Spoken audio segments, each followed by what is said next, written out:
Hello everyone, welcome to YouTube channel of Concept Coaching Classes. आज हम class 11 का topic journal further discuss करने वाले हैं। मैंने पहले जो सिंपल एंट्रीज बताई थी आपको जर्नल की, उसमें आगे अपन और अब डिस्काउंट को डिस्कस करने वाले हैं। आज हम समझेंगे डिस्काउंट क्या होता है, डिस्काउंट की क्या टाइप्स होते हैं और किस तरह से हम जर्नल में डिस्काउंट की एंट्रीज पास करते हैं।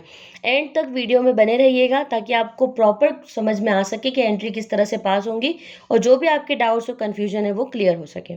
डिस्काउंट एक ऐसा वर्ड है जो हमने कभी ना कहीं सुना ही होगा। अगर हम मॉल में भी कुछ सामान खरीदने जाते हैं या फिर हम ऑनलाइन कोई चीज़ परचेस करते हैं तो ऑलरेडी मतलब कहीं ना कहीं हम डिस्काउंट वर्ड से फेमिलियर है ही। डिस्काउंट को अगर अपन सिंपल हिंदी के टर्म्स में समझें तो इसका मतलब होता है छूट देना। जो किसी चीज़ की कीमत है उससे कम कीमत पर उस सामान को बेचना ही क्या कहलाता है, डिस्काउंट कहलाता है। फॉर एग्जाम्पल मैं मार्केट में गई, वो चीज़ 100 रुपये की थी, पर मार्केट में जो शॉपकीपर था उसने मुझसे ये बोला कि इसके ऊपर 10% डिस्काउंट है। दैट मीन्स उसने मुझे 100 रुपये की चीज़ में से 10 रुपीज़ माइनस कर दी और उसने मुझे उस सामान को 90 रुपीज़ में दिया। ठीक है, तो उसकी कीमत तो कितनी थी, 100 रुपये, और उसने मुझे दिया कितने में, 90 रुपये में। इन दोनों ही के बीच का जो डिफरेंस होगा वही क्या कहलाता है, डिस्काउंट कहलाता है। ठीक है, डिस्काउंट बेसिकली इसलिए दिया जाता है कि हम ज़्यादा से ज़्यादा परचेज हो, हमारे ट्रांजेक्शन्स बढ़े परचेज के, या फिर जो हमारे सामान खरीद रहे हैं, ठीक है, जो भी बायर हैं वो क्या करें, प्रॉपर टाइम पर पेमेंट करें, ड्यू पेमेंट करें, ठीक है, प्रॉम्प्ट पेमेंट करें। यही चीज़ क्या कहलाती है, हमारी डिस्काउंट कहलाती है। अगर अपन डिस्काउंट की क्लासिफिकेशन में देखते हैं तो वो दो टाइप्स के होते हैं। एक होता है हमारा ट्रेड डिस्काउंट और एक होता है cash discount. Trade discount is allowed when the goods are sold to the purchaser for resale to the ultimate consumer और when the goods are purchased in large quantity. Trade discount एक ऐसा discount है जो कि किसे दिया जाता है, बेसिकली उन लोगों को दिया जाता है जो बल्क में सामान को खरीदते हैं। जब ज़्यादा क्वांटिटी में सामान खरीदा जाता है तो जो डिस्काउंट दिया जाता है वो होता है ट्रेड डिस्काउंट।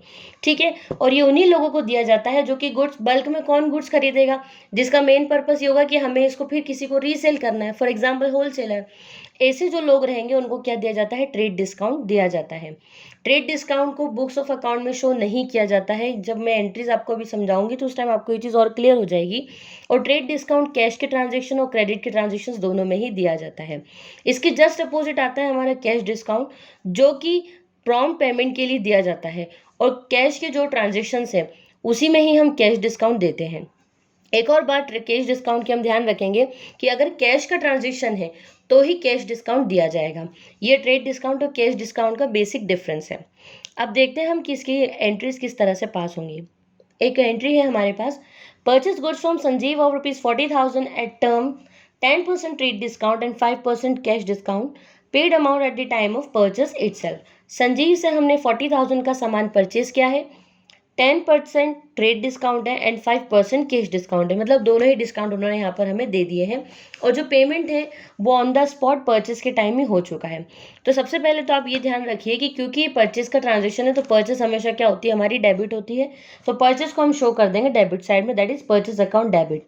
और क्योंकि हम सामान खरीद रहे हैं तो हमारे पास से पैसा जाएगा, that means cash will be credited. तो नीचे जो आएगा वो है हमारा टू कैश अकाउंट। अब बात आती है हमारी डिस्काउंट की। ट्रेड डिस्काउंट को हम कभी भी जर्नल एंट्रीज या बुक्स ऑफ अकाउंट में शो नहीं करते हैं, सिर्फ और सिर्फ कैश डिस्काउंट को ही बुक्स ऑफ अकाउंट में शो किया जाता है। जैसे कि यहाँ पर कितना अमाउंट था हमारा, 40,000 का 10% हमने अलग कर दिया, दैट इज 4,000। 40 में से हमने 4,000 को माइनस किया तो हमारा जो अमाउंट है वो कितना आ गया, 36,000। अब जो परचेस हमारी डेबिट हुई है वहाँ पर जो हमारा अमाउंट आएगा वो है 36,000। यहाँ पर हम 40,000 को मेंशन नहीं करेंगे, 36,000 को मेंशन करेंगे, क्योंकि बुक्स ऑफ अकाउंट्स में जैसा कि रूल है ट्रेड डिस्काउंट कभी भी शो नहीं किया जाता है। तो ट्रेड डिस्काउंट लेस करने के बाद जो अमाउंट बचेगा वही हम परचेज में शो करेंगे। ठीक है, अब सेकेंडली जब हमने डिस्काउंट, ट्रेड डिस्काउंट को माइनस किया तो हमारा अमाउंट आया 36,000। अब इस 36,000 पर हम 5% क्या देंगे, कैश डिस्काउंट देंगे, और 36,000 पे मैंने कैलकुलेट किया तो मेरा अमाउंट आया 1,800। ठीक है, अब कैश डिस्काउंट एक ऐसा डिस्काउंट होता है जिसे हमें बुक्स ऑफ अकाउंट्स में शो करना होता है। और एक चीज़ और ध्यान रखिएगा कि डिस्काउंट में हमेशा बच्चों को कन्फ्यूजन होता है कि इसे हम डेबिट करें या क्रेडिट करें, क्योंकि परचेस के ट्रांजेक्शन में हम इसे क्रेडिट की साइड में शो करते हैं और सेल्स में हम इसे डेबिट में। तो एक सिंपल सा लॉजिक हमेशा ध्यान रखना है हमें कि जो डिस्काउंट होता है वो हमेशा कैश के नीचे चलता है। अगर कैश क्रेडिट का होगा तो डिस्काउंट भी क्रेडिट का होगा, और यदि कैश डेबिट का होगा तो डिस्काउंट भी डेबिट का होगा। ये सिंपल सा फंडा आप ध्यान रख लें। अब परचेज में कैश जो है वो क्रेडिट हो रहा है, तो यहाँ पर डिस्काउंट भी क्या हो जाएगा हमारा, क्रेडिट हो जाएगा। पर ये चीज़ बहुत ध्यान रखिएगा कि ट्रेड डिस्काउंट यहाँ पर हम शो नहीं कर रहे हैं। ट्रेड डिस्काउंट का मैटर हम सॉर्ट आउट कर चुके हैं। अब यहाँ पर हमें जिस डिस्काउंट को शो करना है वो है हमारा कैश डिस्काउंट। 1800 में यहाँ पर शो कर दूंगी। अब जैसे मैंने आपको बताया था कि जो भी कीमत रहती है उसमें से डिस्काउंट को माइनस करके बाकी का अमाउंट सामने वाला पर्सन हमें पे करेगा। तो 36,000 जो थे हमने सामान परचेज किया, उसमें से हमें 1800 का डिस्काउंट मिल गया। तो 36,000 में से 1800 हम जब माइनस करेंगे तो हमारा अमाउंट बचेगा 34,200, और यही वो अमाउंट है जो कि हम कैश में रिसीव करेंगे। तो यहाँ पर हमारी जो एंट्री बनेगी वो है purchase account debit to cash to discount received. Okay, एक और ट्रांजेक्शन लेते हैं हम।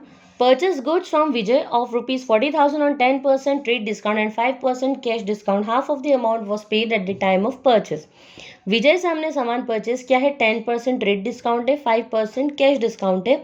अब क्या हुआ है कि परचेज जब हमने सामान खरीदा है उस टाइम सिर्फ हम हाफ पेमेंट कर रहे हैं, पूरा अमाउंट हम 40,000 पे नहीं कर रहे हैं, सिर्फ हम कितना अमाउंट पे कर रहे हैं, हाफ अमाउंट पे कर रहे हैं।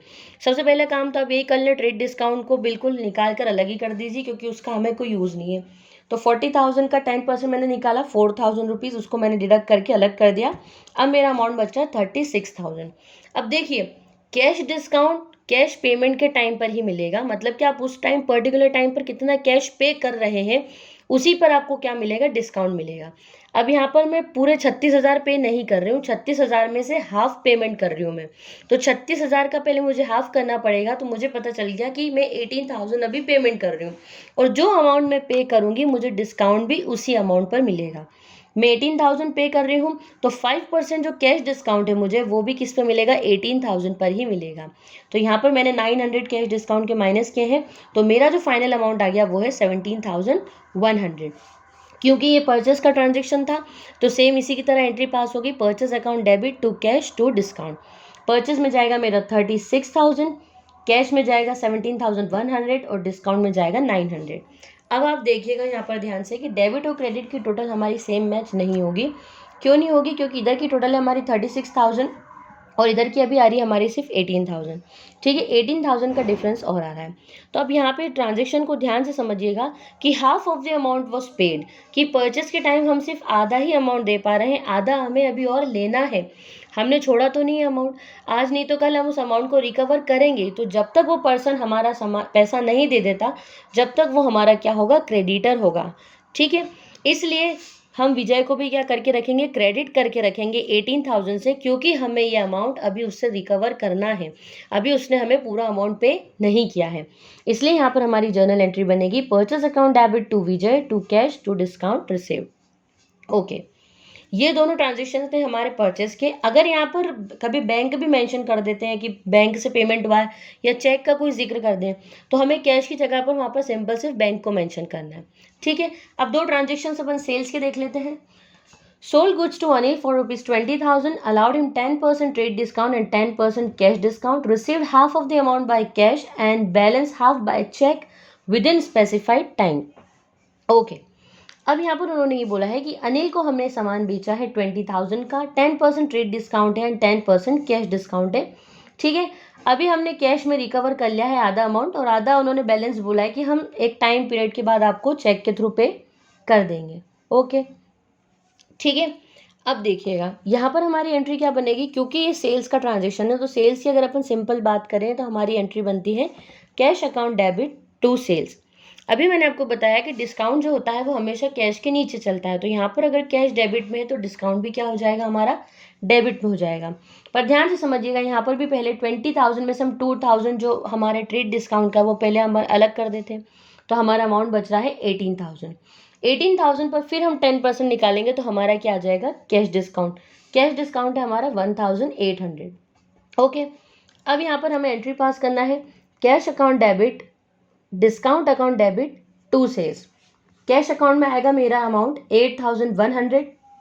ओके, डिस्काउंट में आएगा 1,800। 18,000 मेरे जो ट्रेड डिस्काउंट करने के बाद अमाउंट बचा था उसके ऊपर फिर मैंने कैश डिस्काउंट दिया 10% का, तो मेरा जो टोटल अमाउंट आया वो है 16,200। अब इस 16,200 में से मुझे क्या करना है, आधा अभी ले लेना है और आधा अमाउंट मुझे बैंक के या चेक के थ्रू मिलेगा एक स्पेसिफाइड टाइम पीरियड में। अगर वैसा बोलते वो कि नहीं ये पर्सन ने अभी पे नहीं किया, सिर्फ हाफ पेमेंट किया, बैंक का अगर कोई जिक्र नहीं करते, तो हमें डेबिट साइड में फिर अनिल का नाम लिखना पड़ता। पर यहाँ पर इस क्वेश्चन में क्या किया है उन्होंने, हमें साफ बोल दिया है कि बैंक के थ्रू ही आपको ये पैसा मिलेगा, तो इसलिए हम यहाँ पर अनिल को ना डेबिट करते हुए बैंक अकाउंट को डेबिट करेंगे। ठीक है, तो हमारी एंट्री बन जाएगी cash account debit, discount account debit, bank account debit to sales account. ठीक है, इस तरीके से हमारी जर्नल एंट्री पास होगी। 20,000 का सामान था, उसमें से 10% हमने ट्रेड डिस्काउंट को अलग कर दिया, तो हमारा बचा 18,000। 18,000 पर 10% हम क्या देंगे, डिस्काउंट देंगे, तो हमारा अमाउंट आ जाएगा 16,200। नेक्स्ट आता है हमारा sold goods to Ajay for 50,000 allowing 5% cash discount and 10% trade discount. Half of the amount was receive by cheque within specified time. अब देखिएगा यहाँ पर भी सेम कुछ थोड़ा बहुत मिलता जुलता क्वेश्चन है कि 50,000 का अमाउंट है, पर यहाँ पर 10% ट्रेड डिस्काउंट देना है हमें, 5% कैश डिस्काउंट देना है। तो सबसे पहले तो ट्रेड डिस्काउंट का अमाउंट हम माइनस कर देंगे, तो हमारे गुड्स की वैल्यू बचेगी 45,000। अब हाफ ऑफ अमाउंट जो है वो भी पे कर रहे हैं। ठीक है, अब 45 का हाफ अमाउंट कितना होगा, 45 का हाफ अमाउंट हम करते हैं तो आता है 22,500, और इसी अमाउंट पर हम क्या कैलकुलेट करेंगे, कैश डिस्काउंट कैलकुलेट करेंगे। 5% जब हम कैश डिस्काउंट देते हैं तो हमारा अमाउंट आता है 1125। ठीक है, तो सबसे पहले तो आपको पता है सेल्स का ट्रांजेक्शन है, तो हम नॉर्मल जो हमारी एंट्री पास होती है वो लिख देंगे। ठीक है, उसके बाद कैश डिस्काउंट का अमाउंट है हमारा 1125। 22,500 का सामान था, उसमें से 1125 मैंने डिस्काउंट दे दिया, तो मुझे जो कैश रिसीव होगा वो कितना है 21,375। तो मैं बैंक अकाउंट के सामने लिख दूंगी 21,375। चेक की बात की है इसलिए मैंने यहाँ पर बैंक को मेंशन किया है। ठीक है, अब देखिए 45,000 में से अभी सिर्फ किसका मैटर सॉर्ट आउट हुआ है, 22,500 का। बाकी का बचा हुआ पैसा मुझे अभी भी रिकवर करना है। जब तक वो पर्सन मुझे पैसा नहीं दे देता, जब तक मुझे उसको पकड़ कर रखना पड़ेगा। ठीक है, इसलिए हमें हमेशा उसको डेबिट करना पड़ेगा, हमारा डेटर बना के रखना पड़ेगा, क्योंकि अभी हमने उससे पूरा पेमेंट नहीं लिया है। इसलिए ध्यान रखिएगा कि जो पैसा मुझे लेना है उससे अभी जो रिमेनिंग अमाउंट है उससे मैं उसके अकाउंट को डेबिट कर दूंगी। तो यहाँ पर जो मेरी एंट्री बनेगी वो है Ajay account debit, bank account debit, discount account debit to sales account. Okay, और इस तरह से मैं 45,000 सेल्स अकाउंट में क्रेडिट करूंगी। इस तरीके से ही हम क्या करते हैं, ट्रेड डिस्काउंट और कैश डिस्काउंट की एंट्रीज को पास करते हैं। बहुत सारे बच्चों को इसमें बहुत कंफ्यूजन हो जाता है कि कैसे क्या करें, पर अगर आप प्रॉपर इसको समझेंगे तो ये करने में आपको बहुत ईजी लगेंगे और इंटरेस्टिंग लगेंगे।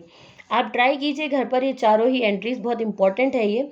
उसके बावजूद भी अगर आपको कोई प्रॉब्लम आ रही है या फिर आप इनको सॉल्व नहीं कर पा रहे हो तो आप कमेंट सेक्शन में कमेंट करके पूछ सकते हैं, या फिर आप मुझे ट्विटर और इंस्टाग्राम पर भी फॉलो कर सकते हैं। आपके जो भी डाउट्स हैं मैं पूरी कोशिश करूंगी कि मैं क्लियर कर सकूं, सॉल्व कर सकूं। अगर आपको मेरी ये वीडियो पसंद आई है तो इसे लाइक और शेयर ज़रूर करें, और साथ ही मेरे चैनल को सब्सक्राइब कीजिए। Thank you and have a good day day day.